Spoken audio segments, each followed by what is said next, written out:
Hello. Good evening. Hi. We're about to get started. My name is Andrea Douglas, and I'm the Executive Director here at the Jefferson School African American Heritage Center.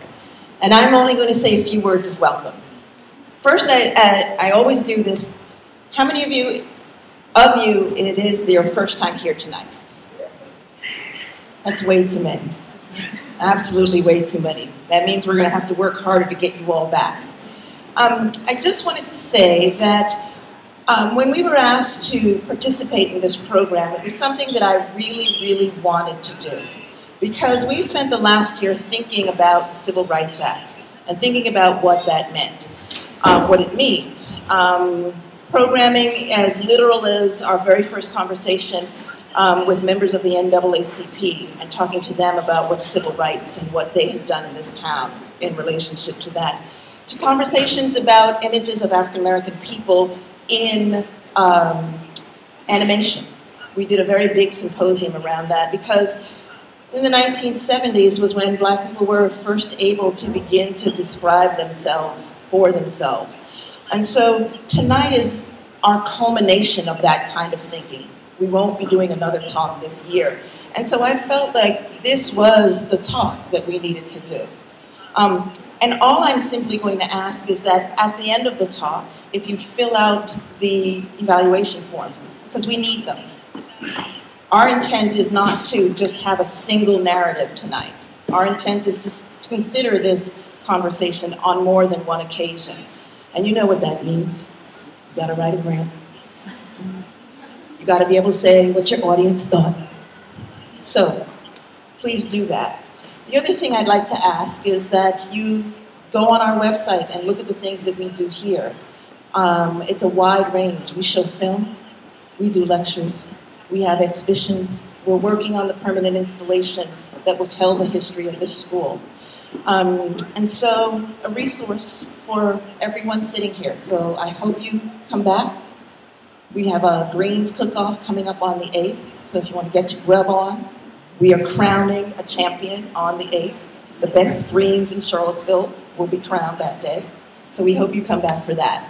I am going to turn the mic over now to Yolanda, who will be moderating for this evening. And again, thank you all very much for coming tonight.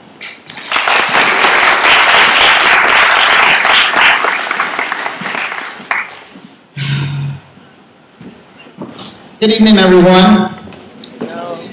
I'm YM Carrington. My friends call me Yolanda. Just want to thank all of you for coming out tonight for this very important and historic presentation, this discussion. I just want to talk a little bit about the Sage's case and what CeCe is going to be speaking on tonight. The experiences of transgender women of color, specifically African-American trans women of color. African-American trans women, and the experiences, the systemic marginalization that trans women of color face, not just in the criminal justice system, but in all facets of society. I'm pretty sure, if you live in Charlottesville, you've heard about the case of Sage Smith. She is a Black transgender woman that it will be 2 years on November 20th since she went missing. She was last seen at the Amtrak station here in Charlottesville, the last place that anybody saw her. She was 19 years old. She's now 21. She was 19 years old when she first went missing. She was a cosmetology student at, help me out, K-Tech. Studying to be a cosmetologist, an esthetician, and she had big, she was an independent woman. She had big dreams ahead of her. She very much loved her family. She had loving family that is here tonight. That's really misses her. She had nieces and nephews who I was blessed enough to meet last night. Who, just very loving family and a family that loves her and misses her very much. And that really, has, for the past almost 2 years, has worried about her, worried about their loved one. and how she's doing, and what she's going through right now. And the thing that has really, that's been very trying and stressful for the family is it just seems like that since the announcement went out almost 2 years ago when Sage first went missing, that the story kind of died. The momentum was kind of lost. And really, the responsibility for that lies with the Charlottesville Police Department. Because when Sage first went missing, there was a search that was organized, but it was organized by volunteers. The police department didn't launch any search effort. In addition, there have been, when you investigate, there are clues when someone goes missing. The police really haven't followed up with leads or clues in the case. And so, just when someone's missing, when anytime there's an investigation, things get lost, and if you're not following up, you're not updating the family, then, crucial time is lost on the case. And so, when we talk to people about Sage Smith, again, folks in Charlottesville have heard about the case, if they remember, but, folks around the country don't really know who Sage Smith is. And so that's why we're here tonight. We're here to bring attention and awareness to this case. Not just in Charlottesville, because, Sage's disappearance, affects, transgender women, all over this country, but also African-American women all over this country. Right now, there are 64,000 African-American women, both transgender and cisgender, who are missing in the United States. If you go on the website of the Black and Missing Foundation, they also have a Facebook page. You just see the stories of Black women all over this country who are now missing. And some have been missing for decades. And, the families are worried about them and have worried, what has happened to them. And so we are here to raise awareness about that tonight, but specifically about the violence and the marginalization that transgender women face. And that's very important to talk about. I mean, it's the reason why the police have not, and the state and the media haven't really followed up, and kept us abreast about Sage's case. But we've seen in recent events that the Charlottesville Police Department is more than capable of investigating a missing persons case, because they solved the most recent case in 5 weeks. And so they are more than capable of launching a comprehensive, missing persons search and criminal investigation. And so we're going to talk about that more tonight. And without further ado, our guest for this evening, our keynote speaker, if you will, is going to talk about the experiences and the intersections of systemic marginalization, poverty, and violence that trans women of color, specifically African-American trans women, face. And you know her story. CeCe McDonald, who is a Minneapolis, Minnesota native, who originally was born and raised in Chicago. She's going to talk about her experience in terms of her case and self-defense, and going to serving prison time for self-defense. And she'll tell you more of her story. And without further ado, you've heard me talk enough. Without further ado, let's give a warm Charlottesville welcome for Ms. CeCe McDonald.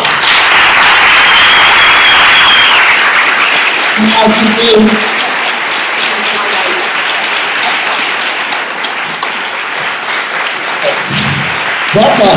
Good evening, everybody. Hey, Miss Cookie. How you doing? I first want to say how welcoming and heartwarming Charlottesville is. I've got nothing but love since I've been here.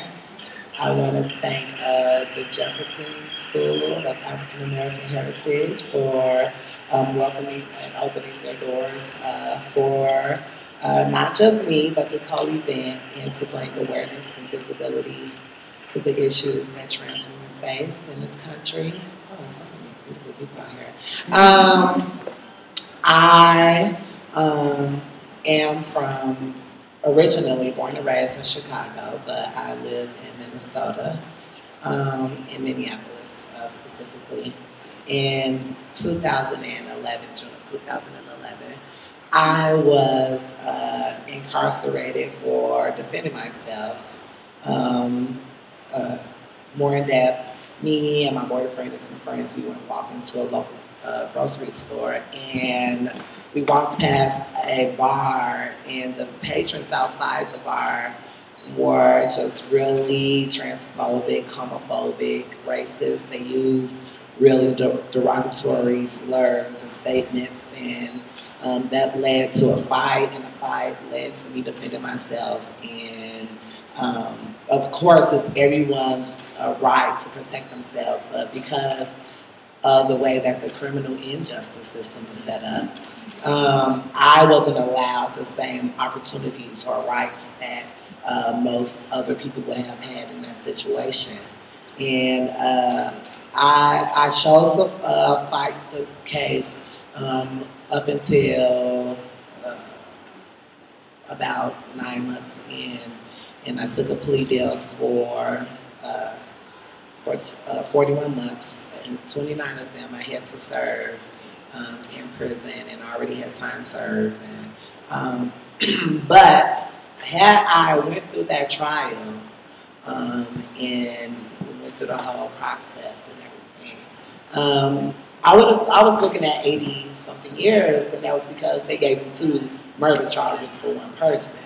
And they tried to slap everything on me, but I was a fighter, and I did what I had to do, and I felt that it was my best interest as an African-American trans woman caught in the system, and knowing the history of the criminal injustice system, and knowing that I was the target to begin with, and knowing that there really wasn't any opportunities or gateways for me out of that situation. So I did what I felt was best for me.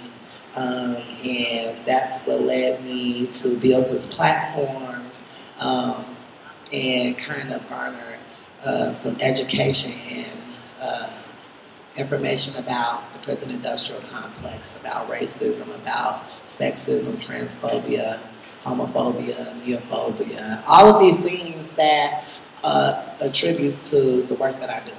And I'm really glad that I'm here today to talk about this issue at hand, which was actually brought to my attention while I was still in prison. Donna, who, and Louise, they organized, and on one of their letter writing nights, they wrote me and told me about Sage's disappearance, and my heart instantly went out to the family. And knowing that, again, here's another trans woman being caught up in a system that is not looking out for us, that is pretty much pushing us under the radar by force and not by choice, and letting these injustices happen to us on a constant basis, and that's because there's no validity or no visibility in these issues surrounding issues that predominantly affect trans women and trans women of color. But before I continue, I just want to say, I was raised by a Southern woman. My grandma from Mississippi. I'm a person that's unfiltered. I might say some things that might hurt your feelings. I don't care. I'm about telling the truth and keeping it real. And if you don't like it, there are exits everywhere. But I'm only here to tell the truth. And the reality is we're here for the support of Sage and Sage's family, because that's what's important. So you can put your feelings in your back pocket and save them, because if you really care about the issue, then what you're feeling personally should not affect how you contribute to finding Sage and finding justice for Sage. And that's the reality of why we're here and what we're going to be talking about.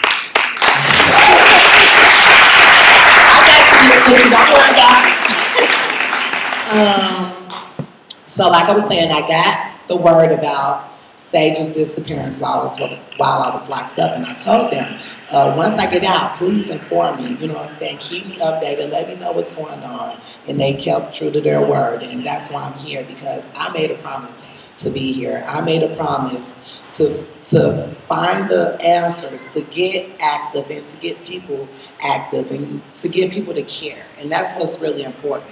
We sit around and we talk about the things that we want to do. We talk about how great of an activist that we are or want to be, and we get so confined and trapped in these, these webs that's been created to keep us bound to minuscule things that really has no validity, no substance, and really does not contribute to our communities. That does nothing for how we progress as a community, how we progress as individuals, how we grow above, the standards that people have placed for us. And so, what do? How do we, as a community, figure out how to, one, get police to notice that Sage's disappearance is as important as anybody else's? If one person gets bloodhounds and search dogs and searchlights, then my child deserves bloodhounds, searchlights, and everything else, because I deserve everything the next person deserves. There should be no standards or no practice of hierarchy when it comes to people's children. To someone's child disappearing and not having the same opportunity to have the answers that they need, to have the backup that they need, to have the support that they need. And that's from the community. And the community involves, your councilmen and women, your police officers and chiefs and everybody that's involved. And we can't continue to knock down these doors and demand that we get what we need. My child is just as important as those two other girls and everybody else that goes missing in this country. Exactly. So once you show me that you don't care, then that shows me that the racism exists in this community, that the sexism exists in this community, that the transphobia, that the homophobia exists in this community, and we need to squash that. We need to put an end to that so we can move forward. You know what I'm saying? Because again, the main focus is finding Sage. The main focus is getting answers for the family, and that's what we need. Exactly. So I just wanted everybody to know. And I'm going to sit on this stage, and because somebody did this to me, I feel like it's my duty to do it for you, and I did it to everybody at the house last night. But I, personally, Krishan Reed, I love McDonald, want to apologize to everybody in this room for not giving myself when there was needed be.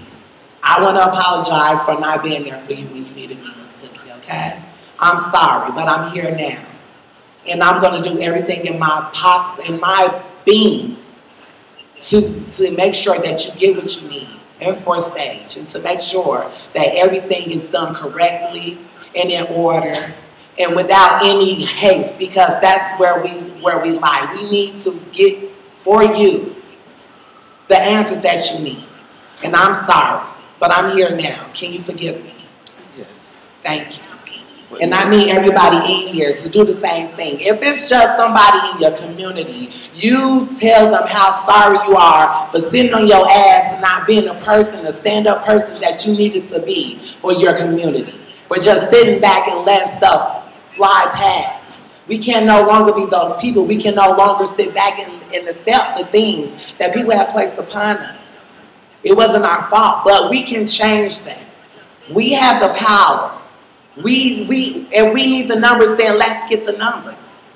Invite a friend to a talk. Invite a friend to these meetings. Invite a friend to lunch and talk about the issues and the politics and the things that are keeping us in corners and in shadows. Exactly. We need to grow. But we can't do that if we just talk about it. We can't do that if we just think that one issue is more important than the next.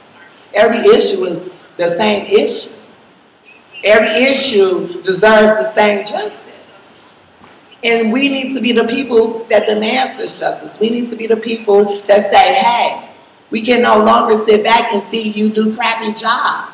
We cannot no longer sit here and accept the racism and the police brutality And I was just saying to somebody, to y'all yesterday, like police brutality goes beyond physical limits. Exactly. Police brutality starts when they showing you that they care less about you because of your class and your race.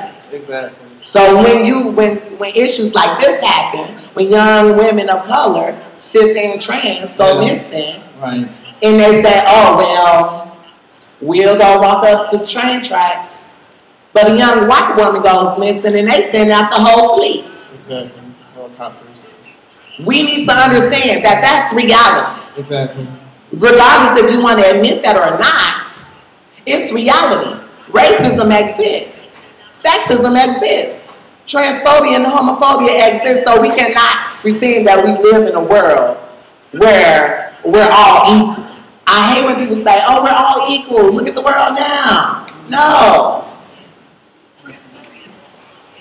Gay people in the room who is not trans or queer identified, please stop acting like your shit don't stink. We need to understand the people who led your movement, the people who fought for your freedom, for your liberation, were trans women of color. So we need to acknowledge that the women who fought for y'all are the same ones who don't get no acknowledgement to this day. Exactly. Celia Rivera, Miss Major. Yes. Those are the women who led that Stonewall. We need to accept that and acknowledge that. But because gay and lesbian has become so mainstream, exactly, it's a trend now. Exactly. It's like having an iPhone 6. Exactly. Like marriage equality, like Virginia and North Carolina just got marriage equality. Oh, honey, but I tell you in a quick second, honey, don't think the struggle over just because you can put a ring on it. Exactly. You know what I'm saying? Like that's case in point. I feel like because people feel like they have gotten so comfortable with that being accepted, that they forgot that they have trans brothers and sisters who are still struggling to this day, who can't get proper employment, who can't get proper housing, who is constantly targeted by the police in the state. Yeah. And you feel like you have it all because you can now marry the person you want to marry. No. That is not the reality that we live in. Because at the end of the day, you can still get married, but I bet you go across state lines, you won't be able to get what you need to get. Everybody don't value you. Everybody don't see you as an equal because you have it. No. The real struggle still lies in issues around stage and so many other trans women who are violently attacked, who are killed on the street, who are incarcerated for no reason. But you feel like you have it all because now you can go to Mike's bridal shop and pick out your gown. That's not fair to the people who are still struggling. That's not fair to the people who have lost their lives in vain because of hate. We need to understand these things are important to me as a trans woman who survived, who isn't a topic in this day. I am making the topics of the day. Exactly. And for people to sit back and just be like, oh, well, we'll figure it out. Let's have a party. Let's bake some cookies. No. Action is more than baking. Action is more than inviting friends over. If you are so diligent and so steadfast in your activist work and believing in liberation and believing in dismantling the prison industrial complex and ending police brutality, then why aren't we active? Why are things like this still happening? Why are we letting it happen? Because the key is to prevent it before it even starts. But why is it happening? Why aren't there people standing with Miss Cookie and Sage's family demanding that this happens? Why aren't people calling for the action that they need? Right. Well, that brings me to a point. I wanted to ask you what you thought of the CeCe. Because one of the big things when we were before we started planning this specific event, but when we were figuring out how to support Sage's family, I kept asking the folks at the Anarchist People of Color House, Mansa's house, well, where are because I'm not from Virginia, I'm from North Carolina. I kept asking, where are the LGBTQ organizations in Virginia? Where Where are all the Seville gay, LGBTQ forces who organize the pride parades in Charlottesville? Where is Equality Virginia? That's the first thing I started asking. Where are all these organizations that are in Virginia, but some are national, that I know are on the ground in Virginia because I've worked with them before? Where are they when it comes to Sage's case? And again, she's been missing for almost 2 years at this point. So what do you think? What do you think about the fact that the LGBTQ community in Virginia really has kind of been missing in action around Sage's case? Exactly, and that's what I'm saying. And for me, right, just like I said, exactly, I'm unfiltered. I don't mind hurting feelings. Okay. And I also don't mind calling people out. So if you can kindly give me those numbers and names, yes, after it's over, I would definitely call them. Yes. Because, I feel like, one, it shouldn't have took this long for me to find this out. But two, I shouldn't have found out. People should have gotten involved. Exactly. This is something that we should not just be twiddling our fingers and sitting on our hands about. Mm-hmm. This is somebody's child. Do y'all want somebody to do the same thing for you? Or your child? I mean, the reality is we're all humans. Mm-hmm. We all deserve the same thing. And when people sit back and claim that, again, that they're for liberation, right, how dare you claim it? How dare you even put your name on it? Mm-hmm. You are not about that life. Right. And a similar situation happened with me in my case, and mine was the Human Rights Campaign. And they figured that was nothing that they wanted to be a part of. But when I got out, right, and CeCe got a little spotlight, then people want to jump on the bandwagon. I'm like, oh no. No, where were you when I needed you? Exactly. What have you done for me lately?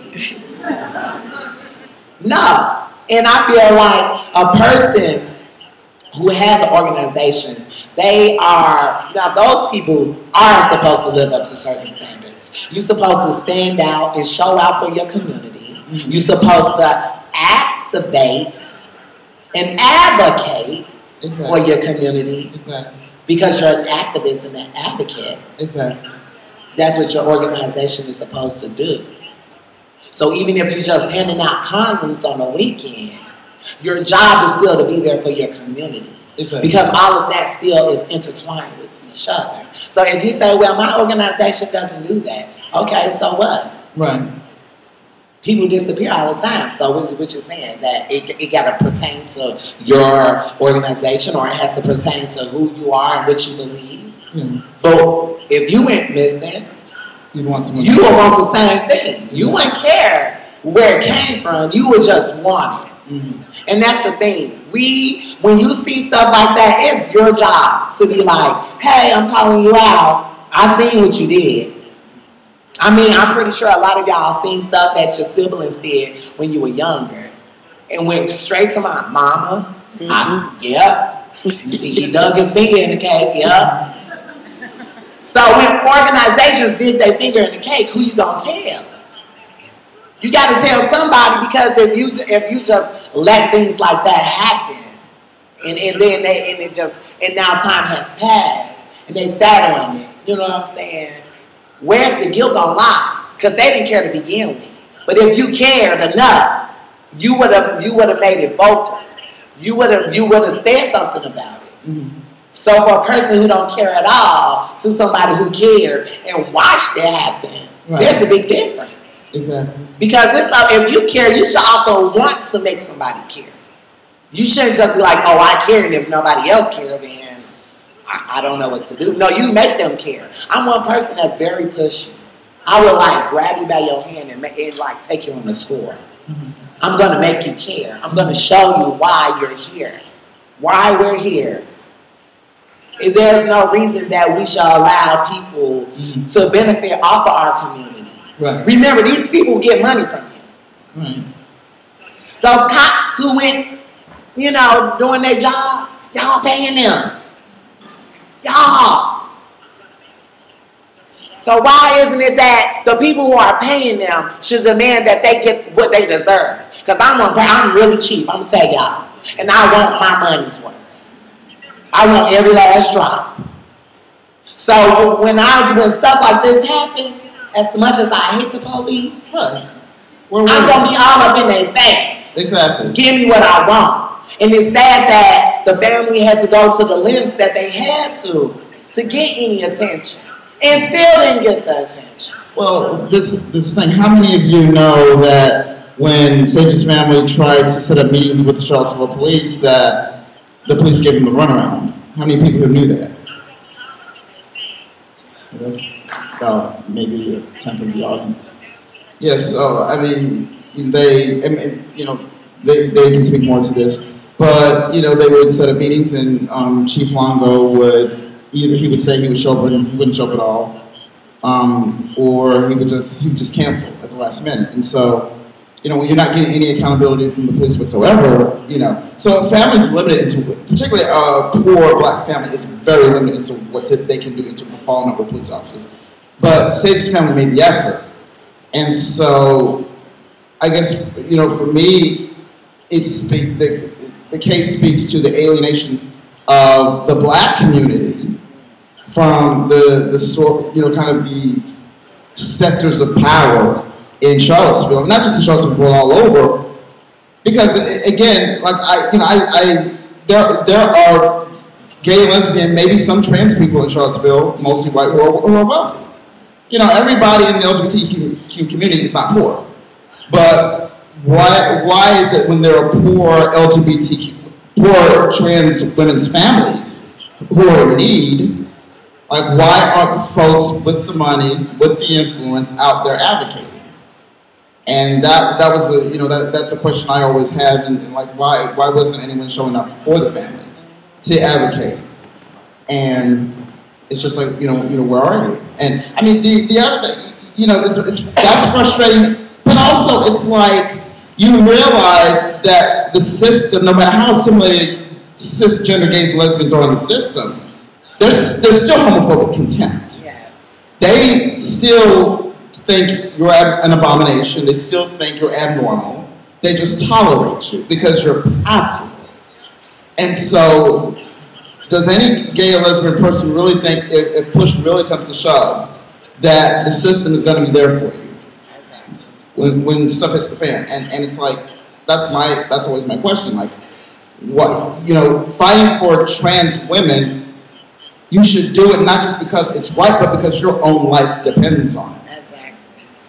So that's just what. That's where I'm at with that. Like, your own life depends on it.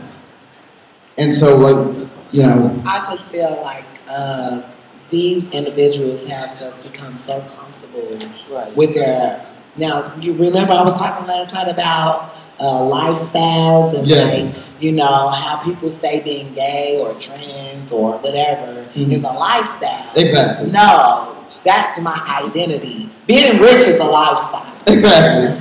And those people are living a lifestyle and they've got comfortable in that. Yeah. And like you said, it doesn't matter how comfortable you get in that. Mm-hmm. You should always show your support. And especially if you got the means to do it.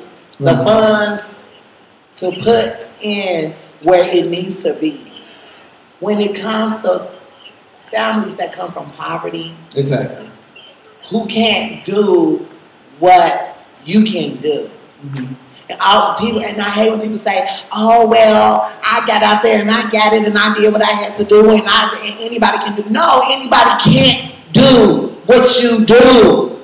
Everybody don't have the same opportunity that you have. Everybody can't pay off tuition or have parents to pay off their tuition. Everybody can't get a job.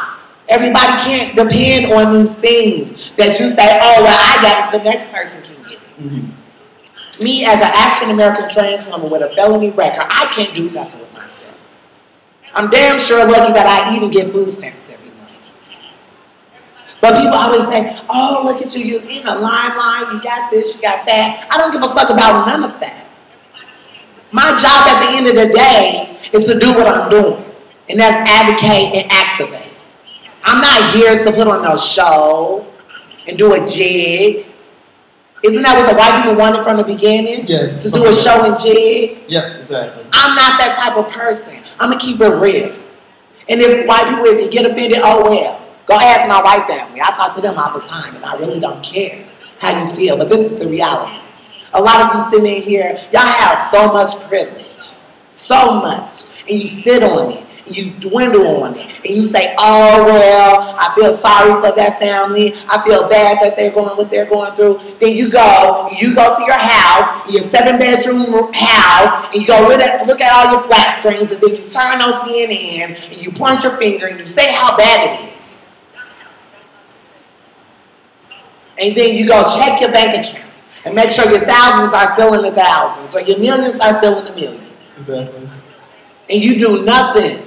You do nothing. You show no sympathy, no empathy, no care.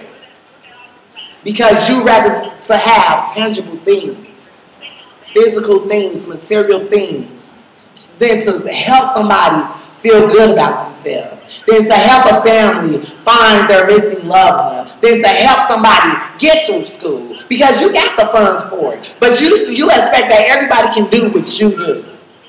That everybody has the same opportunity that you had. No.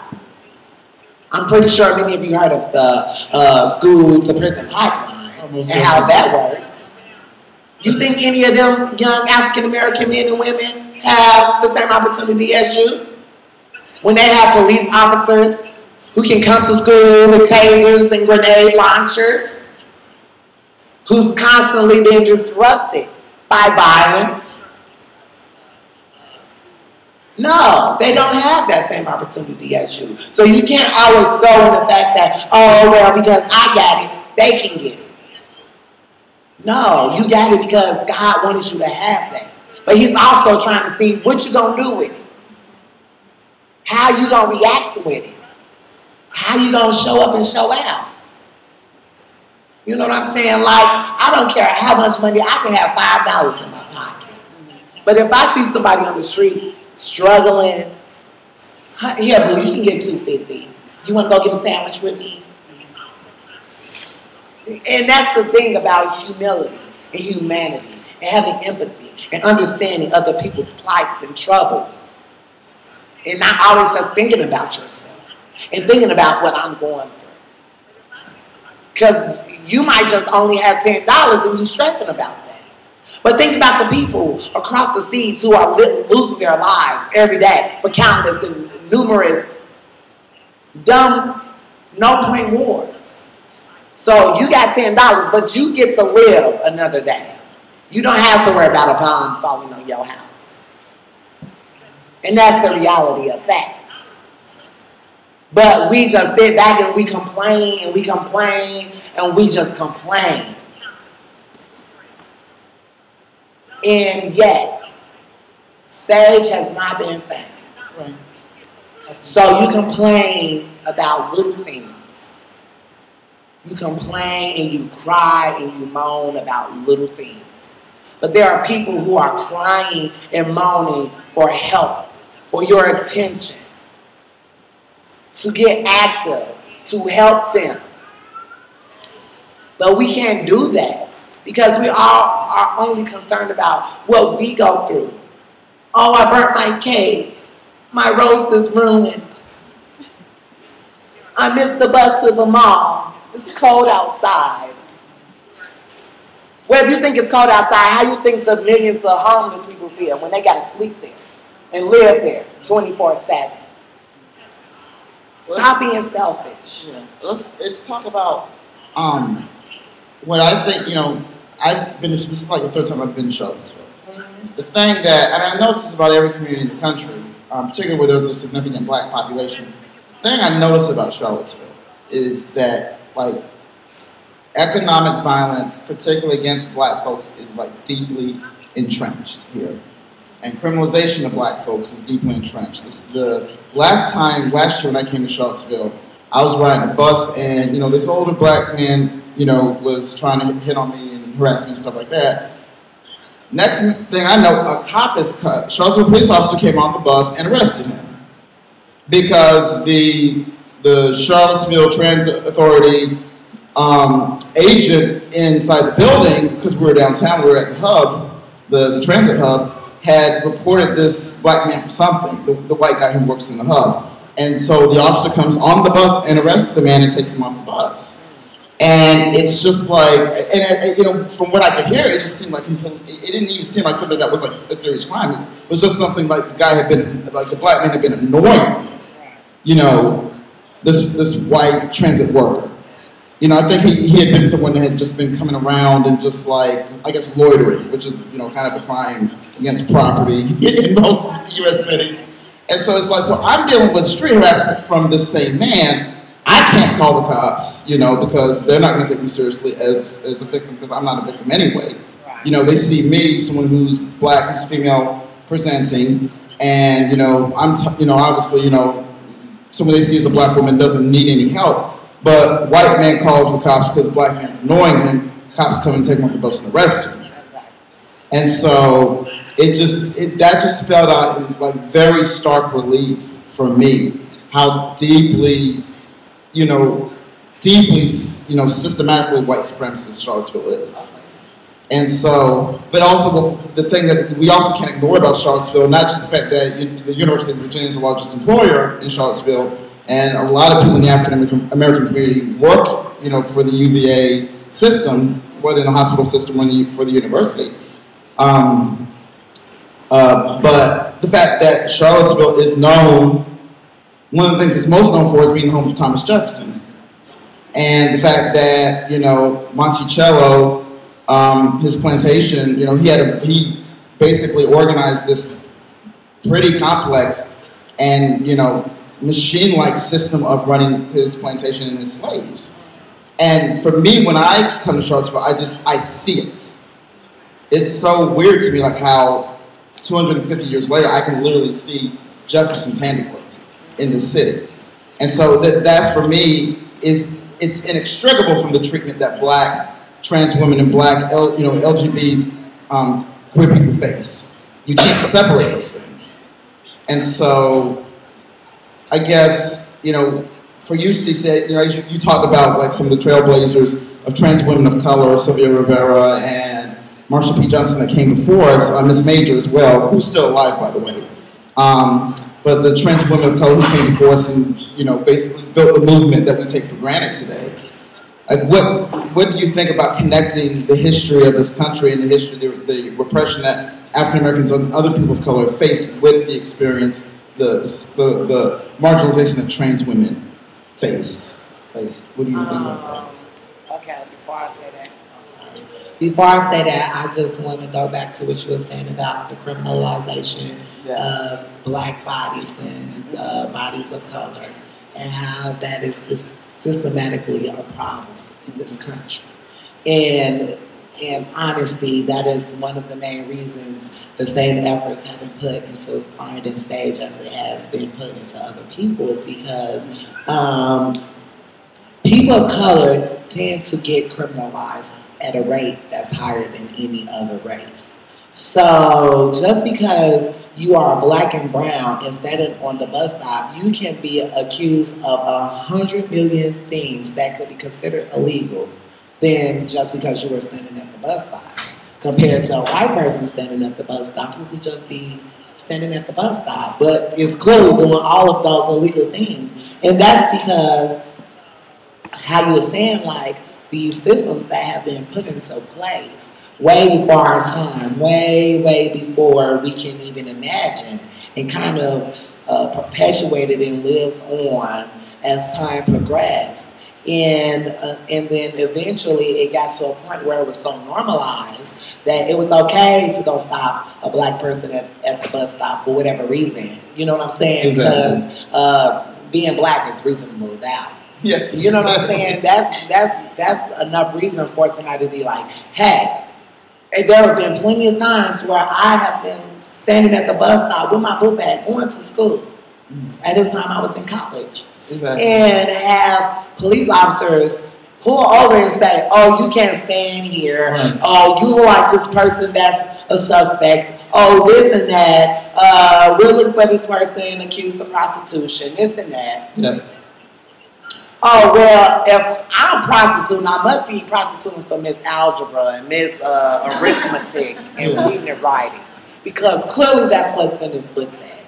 And if you think for 1 second that I'm going to allow you to talk to me like, oh, police don't like me, boo. If you think I'm going to allow you to sit here and talk to me any type of way because I'm a person of color, and that you see me out here, and because I'm not hiding in the shadows, or because I'm not guessing and knowing master you, yeah, exactly, then I'm a criminal.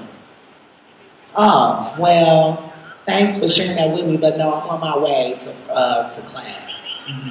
But thank you for being so concerned about my body. Thank you for really, really showing your face of racism. Thank you for letting me know that there is no way. And that's how these walls have been built between, you know, black people and white people, or people of color and white people, and more specifically, people of color and white people who work in institutions like the police department and, you know, and politicians and it's really, really bad because we depend on these people. Exactly. We depend on these people to solve our issues. We depend on these people to protect and serve. We depend on that these people are going to do for me what they do for the next people, and they don't. Exactly. We're clearly not visible to them. We clearly don't have, you know, the means or the power or even the inkling of having the same equality or idea that the next person has. And in my own honesty, I feel like that's why Sage's case hasn't gotten the light that it needed, because she instantly became criminalized. Right. She instantly became, why were you there? You shouldn't have been doing that. Exactly. Or because you're a trans person, that because you have these stereotypes attached to you, that you automatically are assumed to be accounted for things that you probably aren't, but because who you are, people can place that upon you. So because I'm a trans woman, it's easy for people to be like, oh, she must be a sex worker. Exactly. She's trans. Right. Oh, she must do crack. She's trans. Oh, she must boost. She's trans. But the reality is, I'm a hard-working college student who speak at colleges. I'm not any of those things above, but if I was, that was my prerogative. And that's because the demonizing and criminalization of, you know, black bodies have led people to say, oh, if a white person does it, then it's okay. Exactly. But if a black person does it, then it's bad. It's a threat. Like, this is threatening. Hence why Sage has not gotten the support in the spotlight, in the media attention that she deserves. And the reality is, once we attach Sage's humanity back to her, give her every right to be found just like every other person has been found and searched for, she deserves that. She does, exactly. She's an aunt, she's a sister, she's a niece, she's someone that belonged to a family.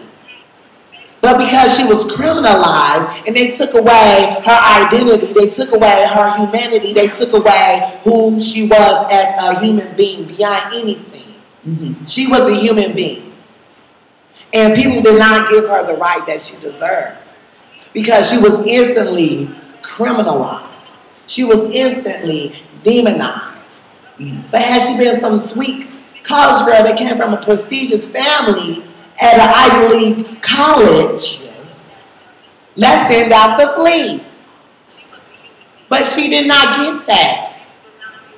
And we need to realize that this is important.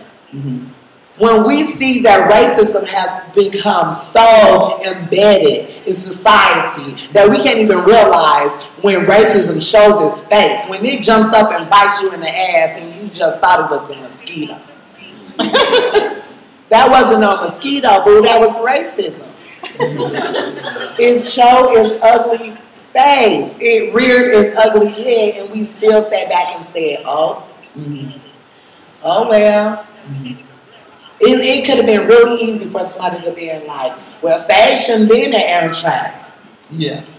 Sage shouldn't have been in that part of town. Exactly. The innuendo. You know what I'm saying? What I've seen a lot of the But did they say that about Hannah? Hannah Graham. Hannah? No, she was a sweet college girl. Right, she can walk wherever she wants to because that's how racism acts. Some bodies are allowed to navigate through society and shouldn't be touched, shouldn't even be looked at. That was the mentality back in the day. You actually went to jail for that. If you were a white woman, you were looked at by a black person, you are going to jail. You are going to get hung. You are going to get executed. Mm-hmm. But if you are a black body and you wander off the face of the earth, they're not going to care. Why? Because that's where you belong. Mm-hmm. That's what they tell you. You belong in the depths. You belong in the shadow. You don't need no visibility. Exactly. They criminalize you. Oh, well, and I have seen this with so many cases. From Mike Brown to Trayvon Martin to myself to Sage to everybody. Marissa Alexander. It constantly happens every day in our faces and we don't say nothing. Yes. George Zimmerman shooting kills after stalking. Marissa Alexander was in an abusive relationship, shot a fire warning, and got 20 years in prison. Mike Brown was accused of stealing some blunts out of a convenience store. So that gave right for police to shoot him down. Yeah. But I hear there was like a pumpkin riot where white people went crazy flipping cars, threw knives at the cops. Did you hear about any one of them losing their life? No. Exactly. Because black bodies are constantly, every day, being criminalized, being demonized, hypersexualized. Mm-hmm. And we don't never say nothing about it because we sit on our hands and we twiddle our fingers and we say, oh well. And this is also go for people of color. We can't keep sitting back and being like, oh well, that was fucked up. And then going back to our regular lives, watching Rick Ross and Beyonce. Because the reality is, Beyonce and Rick Ross, as much as I love them, they not going to do nothing for you. They're not going to do nothing for your struggle. Now, if anybody in here personally got their number, I wouldn't mind talking to them and telling them, hey, you have a platform. Let's talk about Sage Smith, Beyonce, on the Run tour. Come on, you know what I'm saying? Yeah. And we allow that. We allow that. You know what I'm saying? We allow, our bodies to constantly be scrutinized and ridiculed. And some of us accept that because we've been so conditioned to that. It's embedded. It has been over the time. Mm-hmm. And that's why I was considered ghetto or the black sheep in my family because I decided that I wasn't going to be one of those yes or no submaster type of women. I wasn't going to feed into that slave mentality. I wasn't going to feed into kiss the boots of the white man to get ahead in life. Because the reality was I was never going to be ahead. It don't matter how many millions I have, how prestigious I am, how many degrees and how many Ivy League schools I go to. If I stood outside in front of my house, my $1 million mansion, somebody could have mistaken me for a damn burglar and shot me down. And they would have had the right to. Why? Because that's how society views our bodies.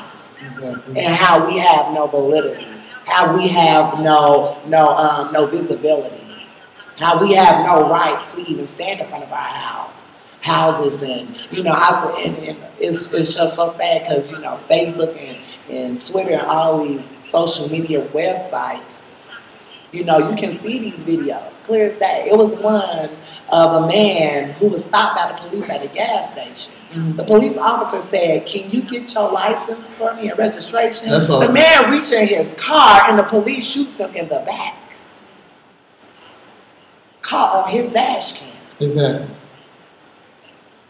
He wasn't called to leave work. He didn't get fired. He didn't get arrested for assault.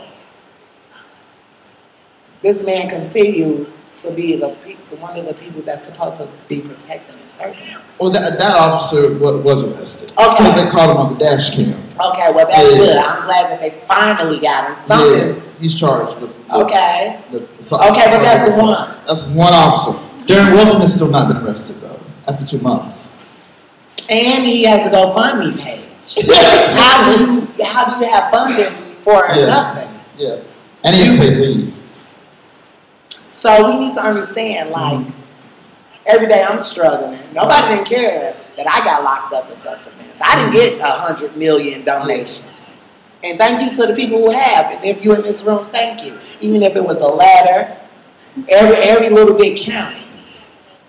But you got assholes like Darren who antagonizes young black men through his authority, who shoots and kills a young black man through his authority, and then still has authority and privilege. He's not scrutinized. He's looked at as the hero. Yeah. Because somebody accusably stole some blunts. Right. So that's what I'm saying. We need to let people know that people of color, that our bodies are very much valid, that our bodies are important, that we exist, that we deserve the rights of everybody. We deserve equality like everybody, and we can't keep sitting on our hands and twiddling our fingers. Talk about the woulda, shoulda, and the coulda. Well, when we think about people of color, if we specifically think about African Americans and the murder of Mike Brown, the murder of Trayvon Martin before that, let's talk a little bit about the contradictions of gender because, even though the case of Mike Brown is still an injustice because Darren Wilson has not been arrested, there's kind of a big,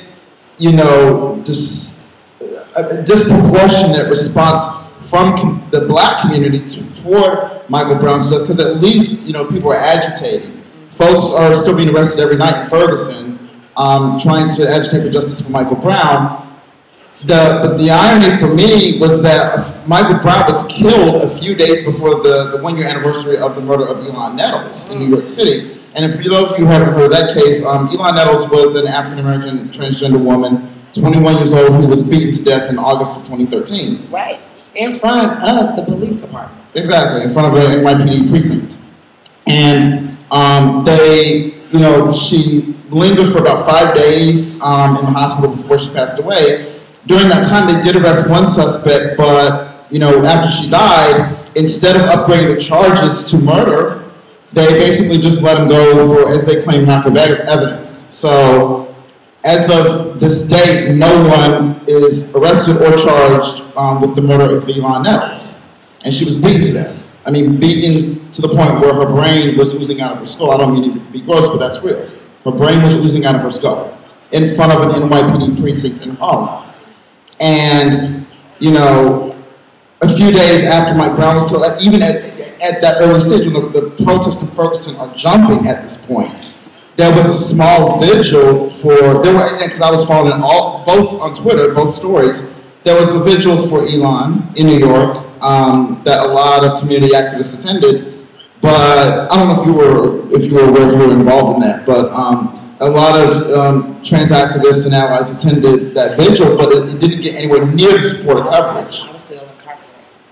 Oh no, this year, the 1-year anniversary observation. Of this year? Yeah. Yeah, that's right. It was in August. In New York? Yeah, it was in New York. Yeah, because it was a few days after Mike Brown had been killed. Oh, yeah. Oh. Yeah. I mean, you were probably, at that time, I know you were traveling around the country at that time.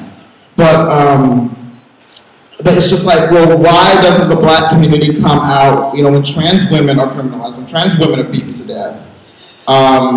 Or when, cis gays and lesbians or cisgender black women are beaten or raped or killed. Like, why doesn't, and by police officers, not just by, vigilantes, but by police as well. Why doesn't the black community have the same, specifically the Black community, have the same kind of show of support and demand for justice as a Michael Brown or a Trayvon Martin.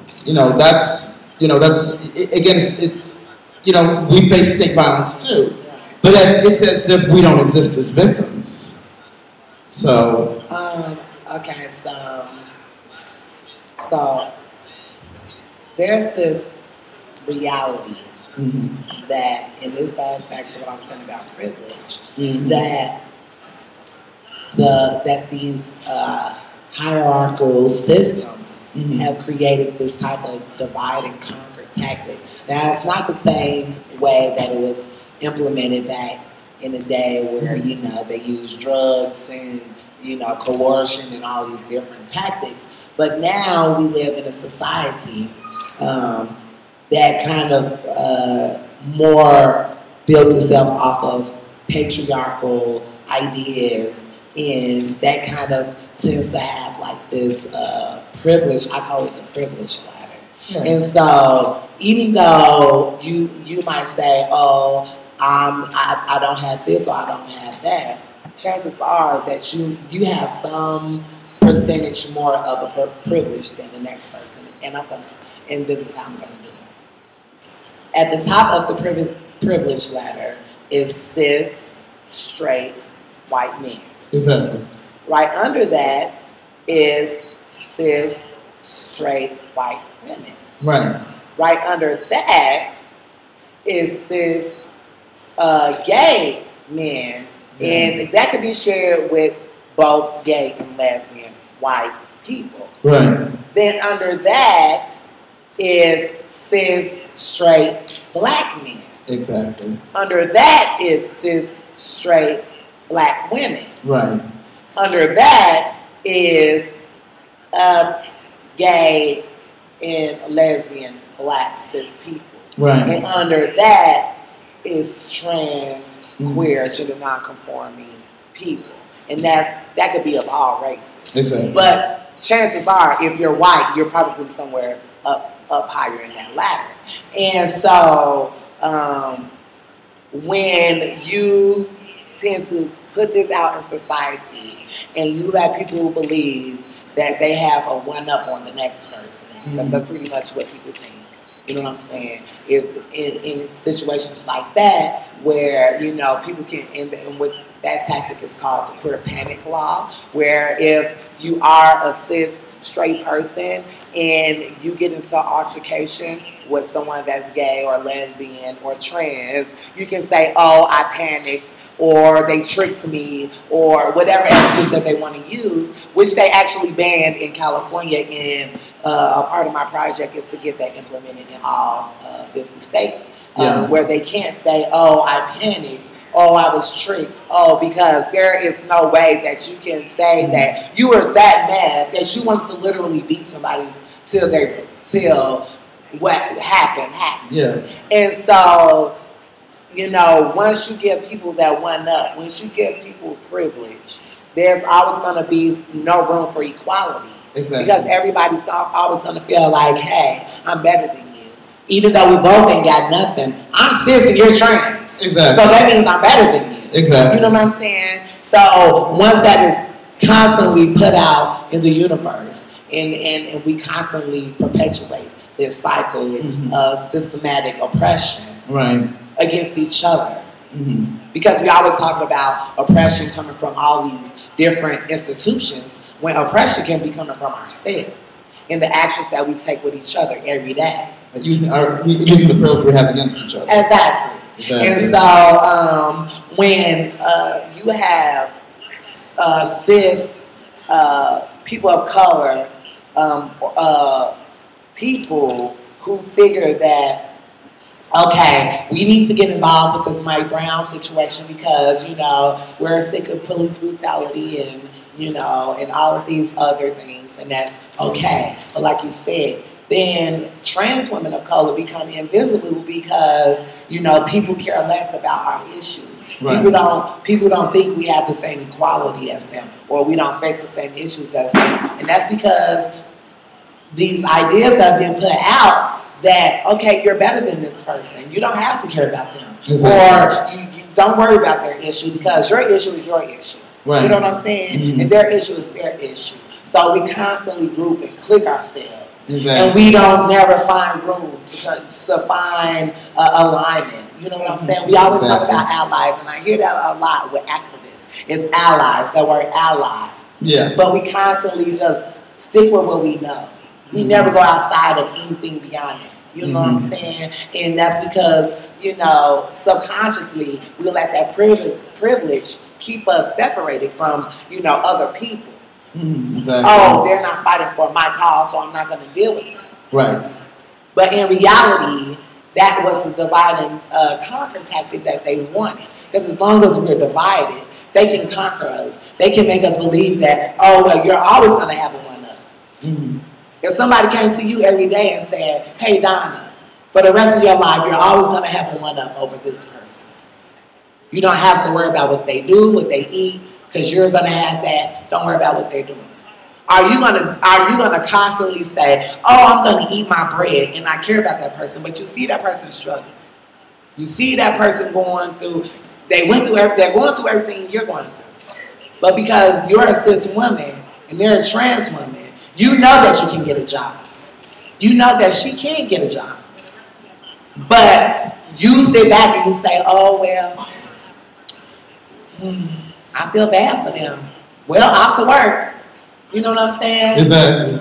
And that's the same case with people of color when it comes to cis people of color. Yeah. Specifically cis straight people of color. Exactly. When it comes to issues that surrounds the LGBTQIA community, specifically trans women of color.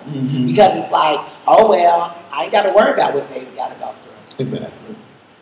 They don't see our plight the same as theirs. Tied up with theirs. You know what I'm saying? We see each other as people of color. But we don't see each other in our equalities as far as, oh, we're going through the same thing. Exactly. But cis people, and that's what in that in itself is called cis privilege. Right. When you know that, because you know, and I say this all the time, when you're gay or lesbian, you still have some chance of conformity. You still have some. You can go in your closet and be like, oh, I'm gonna wear this, I'm gonna go on this, and I'm gonna slide through the neighborhood and ain't nobody gonna worry about me. Exactly. But as a trans woman, my body is constantly criminalized. My body is constantly demonized. I'm constantly being policed. Whether it be because of my gender, whether it be because of my sexuality, whether it just be because somebody see me as a man in a dress. Exactly. No, I'm a trans woman, and I have the same rights as you as a cis person. Right. We actually could be stronger together than separated, because see, that's what they don't want. They don't want people to find assimilation. They don't want people to find the things that connect us. They want to constantly keep us separated. So if a person feels like they have more privilege being cis, they're going to run with that. Right. Because now they feel like that's their one up. Exactly. We both might be black. Right. But you have a one up. Right. You don't use that though. You don't utilize that. You know that you might be cis and I'm trans, but our struggle is equal. Exactly. Our struggle is the same. Exactly. And so that separates people. Right. And like with and I'm just going to come out and say this to Sage's family. When it comes to the respect that y'all give Sage, y'all have to acknowledge her as Sage. There can't be any he's or him or the shy. Because what people in the media see is that that Sage's own family can't care enough to respect her for who she is. So why should we even care? Why should we even put forth an effort? There seems to be more confusion over there than it is over here.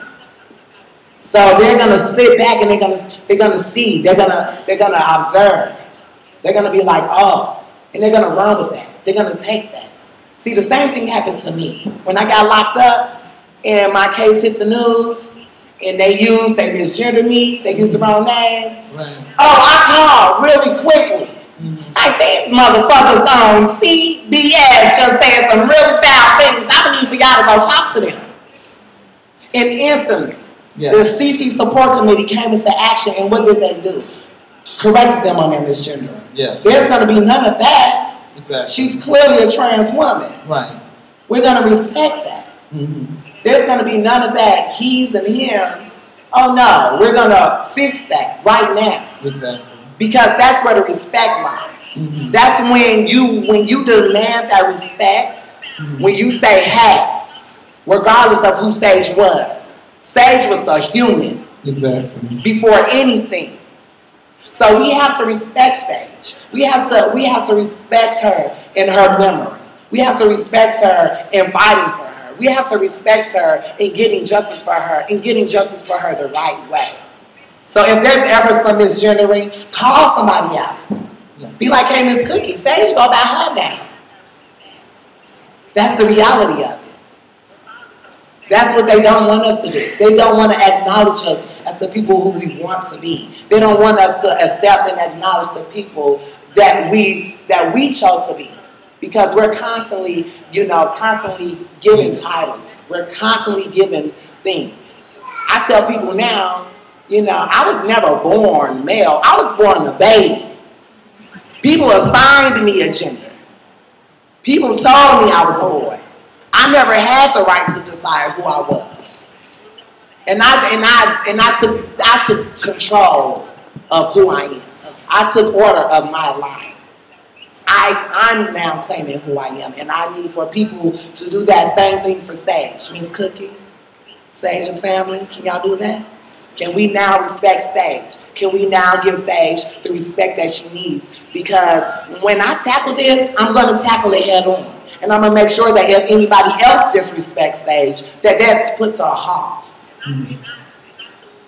We deserve the rights and equality as everybody. We need to understand that our privileges allow us to not see each other as equals, and then we end up separating ourselves, and we constantly attach labels to people. I go through life just seeing humans as humans. I don't want to know if they're racist. I don't want to know if they're sexist or transphobic. If you are, just stay far away from me. Don't come in my space. Don't say nothing to me. But I'm friendly. I come up to you and be like, hey, baby, I got some weed. You want to smoke this blunt? I got some cookies. You want to get my cookies? I got a gyro. Want a piece of my gyro? Somebody like that one. But we can't continue to let these systematic institutions and ideas and stereotypes continue to control our lives. Those are our leashes, and they're treating us like they're pets. Right. They want us to be like, okay, here goes the race leash, put that on. Here goes your cis leash, put that on. Mm-hmm. We need to come together. Right. We need to respect each other for our individuality and not constantly want each other to be like the next person. Everybody in here should want to be their own person in their own right, who live their own life, who do their own thing. You should never want to be like the next person. You should always want to be like you. You should always want to be like you. Mm-hmm. You should always want to be like you. You should never want to be like the next person. And you should love yourself for your individuality. You should love yourself for your distinctiveness, for what makes you you. Mm-hmm. Even if it's the freckles on your face to your 6th toe. Yeah. Some people got 6 toes. They don't want to admit it. But those are the things that make us individuals. Right. And when we constantly think that we got to run up on somebody, or we're better than the next person because we got money, or because we're cis, or because we have a job, mm-hmm. or because I got a surgery that you didn't get. Right. Oh yeah, it happens in our own community. Yeah. There's racism in the LGBTQIA community. Let's admit this. Mm-hmm. There's sexism in the LGBTQIA community. But nobody never wants to say these things. Mm-hmm. There's definitely classism in the LGBTQIA community. If one more rich trans woman come in my face, I'm going to punch her, telling me about all the nice things she got with her money. I don't care about your fake boobs, or your nicely trimmed nose, or your shaven jaw, or anything else that you just bought. Because I have none of that. And that just shows that material things cost more to you than our sisterhood. Because the shade you're throwing is too much for me, honey. I don't throw shade, I shed light. And I'm not about to continue living my life feeling bad for who I am as a trans woman, or constantly feeling like I need to accept the turmoil and the criticism and the scrutiny of cis people. Right. And that's both straight and gay. Mm-hmm. Exactly. I need for us to realize that we need to be on the equal plane. There needs to be some understanding, some common ground amongst all of us, not just in here. Because once you leave here, you got to go back to your life. Mm-hmm. But how are you going to use what you heard in this room in your everyday life? Are you going to go tell a coworker or a student or a friend or a family member? Hell, are you going to even tell your dog or your cat or your hamster? Like, how much of what you hear tonight, how much of what you internalize, how much of anything that you assimilated with is going to be utilized outside of this room when you go back to the real world? Are you going to use that for good, or are you going to sit on your hands and twiddle your fingers? We should probably wrap this up, but yeah, in closing, we just wanted to give you the last word. I just want to say that I'm really glad that y'all came out, CeCe's family, and I want to applaud them right now.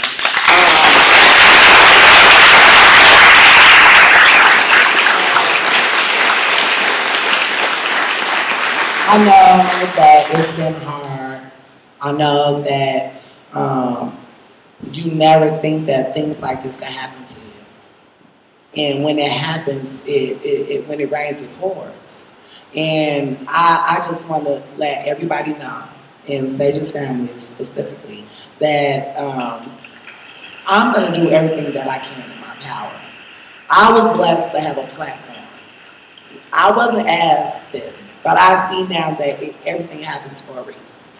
And CeCe could have been anybody. CeCe could have been me. There are so many of my friends that go through these same things every day. And to know that CeCe's family is hurting, that y'all need the justice for CeCe is really important to me. And I'm going to do everything in my power to help y'all. And I promise that. If it means that I have to walk to the end of the earth, I will. But I'm going to make sure that CeCe gets her justice. I'm going to make sure that people understand that her life is valid, that her life is important, that could have been me, that could have been my sisters, that could have been anybody that I've known. And I promise that I'm going to put everything of myself into this. I won't stop until something is happening. I won't stop until things are happening. I won't stop until justice is found. So this is my promise to you today. I am here for you. If you need to call me, text me, email me, write me, whatever, I'm here for you.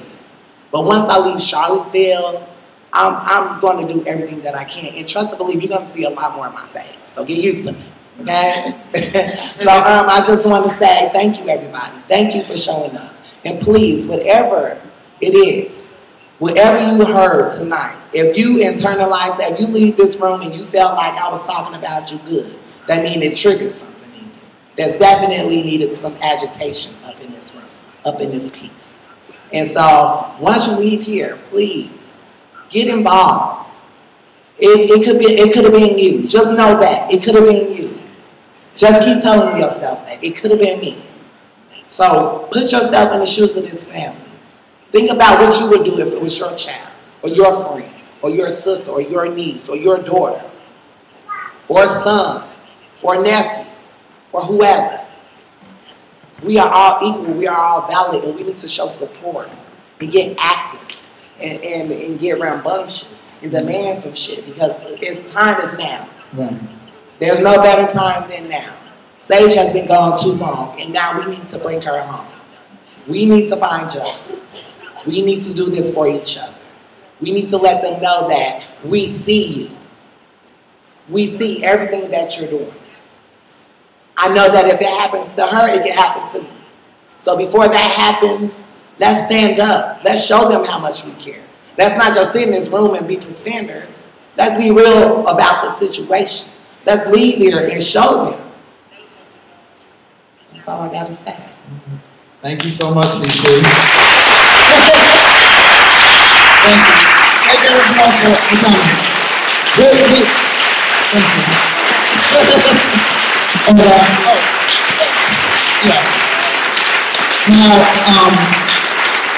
so we have a couple more just speakers. The statement of solidarity, Gabriela is a Filipino women's organization in the United States and in the Philippines that advocates for justice and for liberation for Filipino women around the world. And representative for Gabriela USA in Washington, D.C., the Washington, D.C. chapter, Joe Chiambo is going to read a statement in solidarity with Sage Smith and her family, and also speak to a recent case in the Philippines of Jennifer Laude. So, without further ado, welcome Joe from Gabriela USA.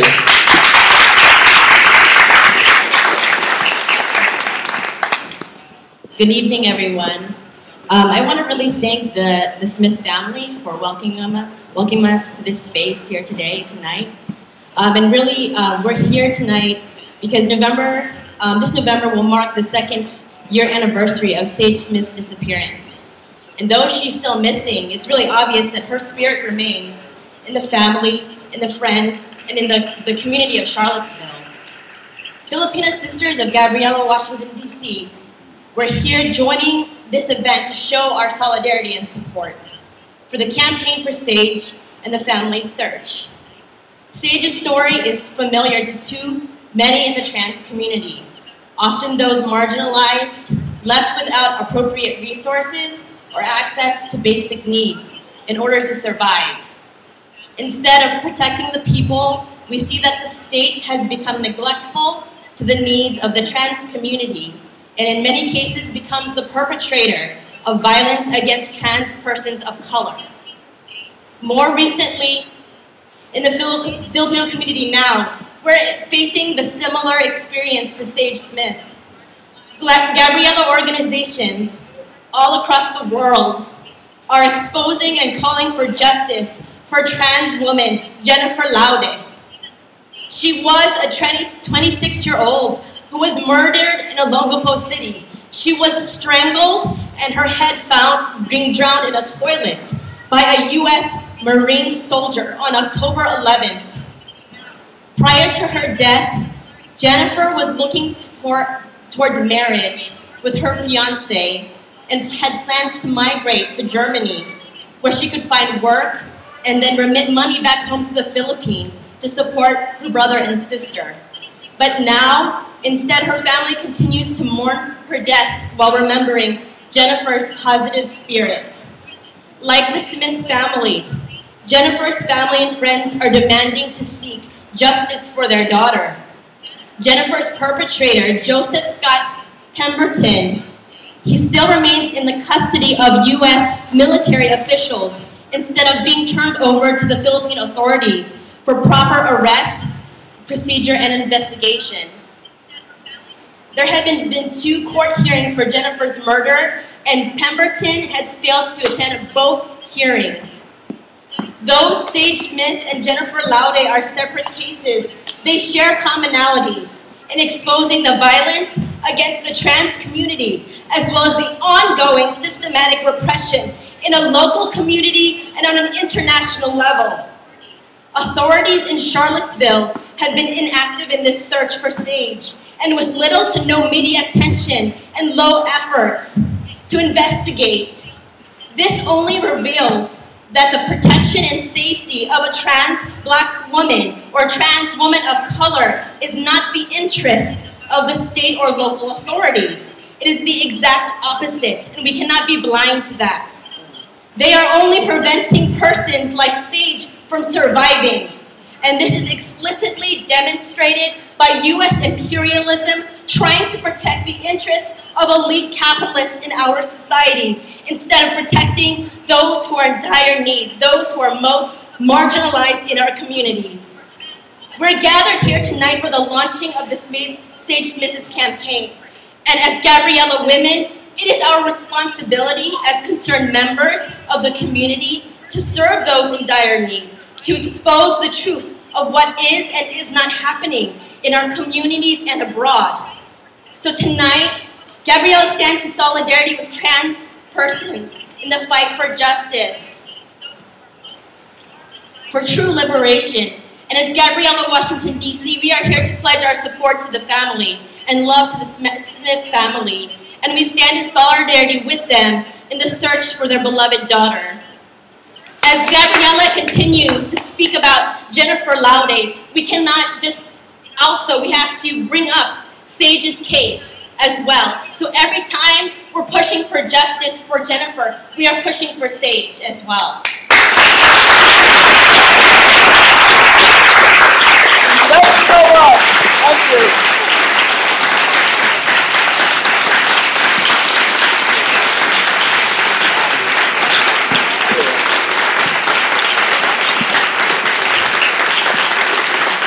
Thank you so much to Joe and Gabriela USA for that powerful statement. Last but not least, we would like to announce a very important fundraiser that we're going to be launching. I'm going to bring up Luis Oyola, who's going to speak about a fundraising campaign that was just launched today, and he can tell you more about that. Sorry about that, I just got a little bit. Hi everybody, I'm Luis. I'm one of the organizers of the event. I've been in Charlottesville for 6 years. I'm originally from Puerto Rico. First off, I want to give really big thanks to CeCe and Yolanda for making this event happen and for coming here. And just for lending your voice even when you were in prison. And to Gabriela folks for coming here and showing the importance of international solidarity. And Andrea told me to stop thanking her for everything, but I'm gonna let the audience do that. Please thank Andrea for letting us.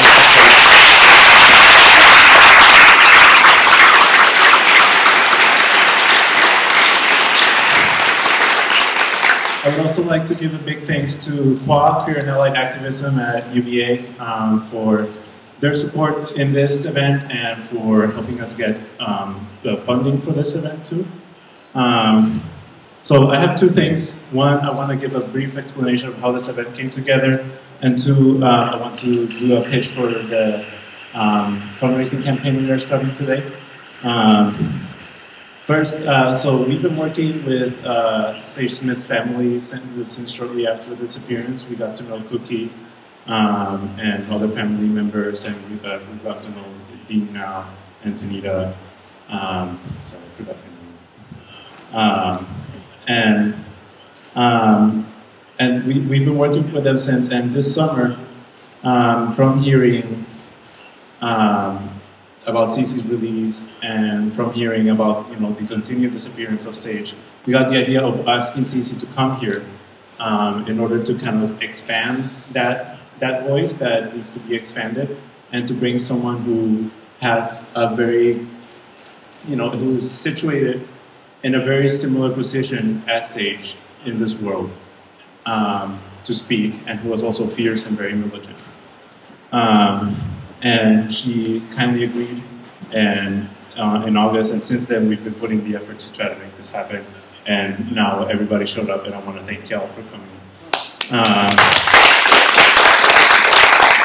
So, as far as the campaign, we are starting a campaign in order to get a very focused search into Sage Smith's disappearance. The police, they had a little bit of interest when Sage first disappeared, and then it just went right down, and there has been almost no attention from the police since. So we are trying to make a push ourselves with the family to find Sage, and our goal right now is $5,000. And so I want to make a plea for y'all right now. If you have any cash, there's a wire basket in the back, and it will kindly take donations for you.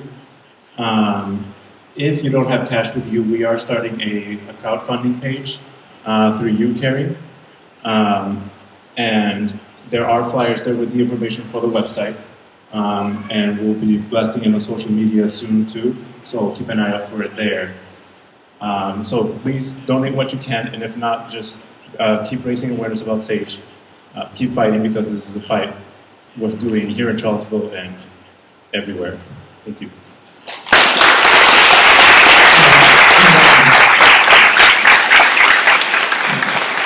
Last but not least, everyone, Sage's family wanted to make a statement, and so I would like to invite Sage's stepmother, Latasha Gardner. Latasha Gardner to speak, and I'll just go ahead and give the mic to her so she can speak on behalf of the family. Hi, good evening. Just the time here, I'm not going to keep you. I just want to give you a little bit of information about Sage. She's my daughter. I came to know Sage 3 years ago.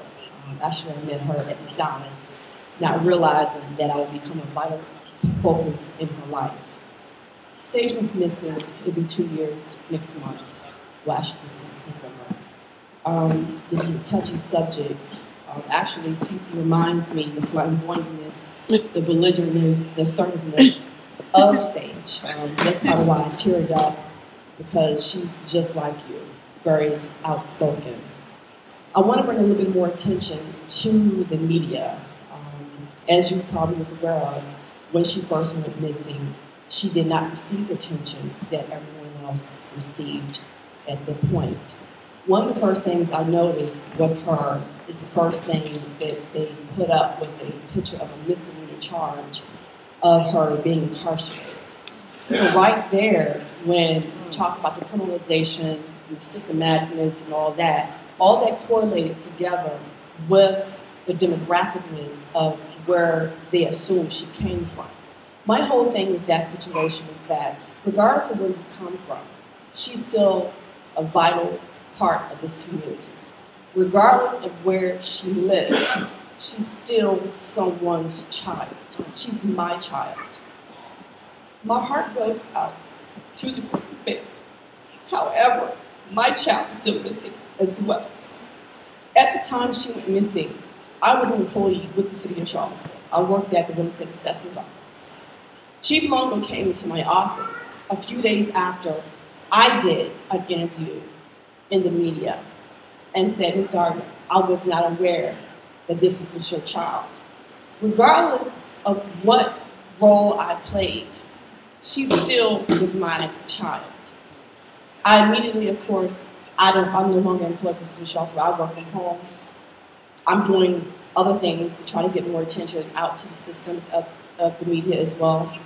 I wasn't prepared to speak on this because I could go into race relations, which is my topic. I'm a very vital spokesperson as well. I don't have a problem with speaking my mind. But my thing is, right now, it's not what could have been done, it's what we can do now. Any resources, any information that you can give us would be mostly appreciated. By me not really knowing about the gay community, transgender, I'm just now becoming familiar with that because Sage is a part of that. So resources that was out there was not made available to me because I didn't know how to go out to find that because I wasn't a part of that. Now I'm a part of that. So anything that I can do, any information that you can give me, I will appreciate that so we can come together now. Like I said, it doesn't matter what transpired 2 years ago, it's what we can do tonight. So I'm willing to take any information that you can give me tonight along with my family, and we can go from there. Thank you. Thank you so much. Thank everyone. Thank you so much to Sage's family for being here. Thank you so much again to CeCe McDonald. Thank you. Yeah, I should wrap this up. In close. Oh no! We have time. Do we have time for questions? Well, I just have one comment that I want to make. Okay. For those of you who don't know who I am Sage's grandmother. I miss Sage every day. There don't be a day to go back that she don't run through my mind. And I miss her so much. you know, and I just look for her to just come skipping through my front door any minute, you know, saying, hey, Granny, what you doing? You know, because that's exactly what she would say. But I just want to thank each and every one of y'all that came out, that made this possible. Thank y'all very much. Thank y'all very much for coming, for traveling. And I especially want to thank y'all, because y'all my angels. And I really want to thank y'all because I was lost. I didn't know which way to turn. And I also want to thank the Black and Missing Foundation. I want to give them acknowledgement as well. And they, if anybody have anything that they need, they are a good resource as well. So that's all I got to say, but thank y'all so much. And thank you, Mr.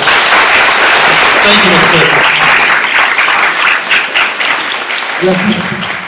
Okay. We do have time for just a few questions. Now, I don't cry in public, but, well, but we have time for some questions. Does anyone have a question? Or comments? Or comments? Well, I don't have a question, but I do want people, if you do have Facebook, if you have Twitter, Instagram, any type of social media website, I'm calling that you use those resources. That is a resource. Those websites and media websites get looked at a million, billion times a day. And the littlest things that you say on there can go around the world. Remember, there were people who were tweeting from Gaza to people in Ferguson. So if that can happen, you can tweet and talk about transvisibility and talk about Sage Smith, about the issues that's right in your own backyard. So please, use those, utilize them to the best of your ability. Call for these media shows to put this in the spotlight. I'm going to do what I can to make sure that they get the media attention that they need, but I need for all of you to back me up.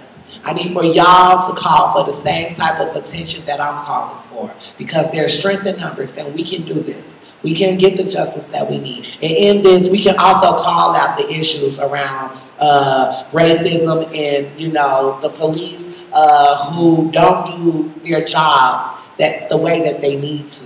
And for, you know, singling out marginalized groups and leaving us out and treating us like trash. Sage is somebody's child. And we need to call for justice. So when you get home or when you leave here or before you leave here, it doesn't take anything to tweet, to text, to post on Facebook, to do anything. We're calling for trans visibility and we're calling for trans justice for Sage Smith. Please.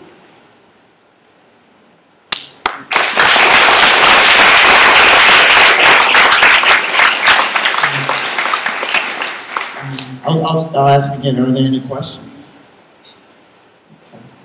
All right, well, again, thank you everyone for coming, and thank you so much to the Jefferson School African American Heritage Center for hosting this event. And as CeCe said, you know, keep checking in with this case. Please do everything you can to spread the word. And again, thank you. And don't forget to donate. Donate.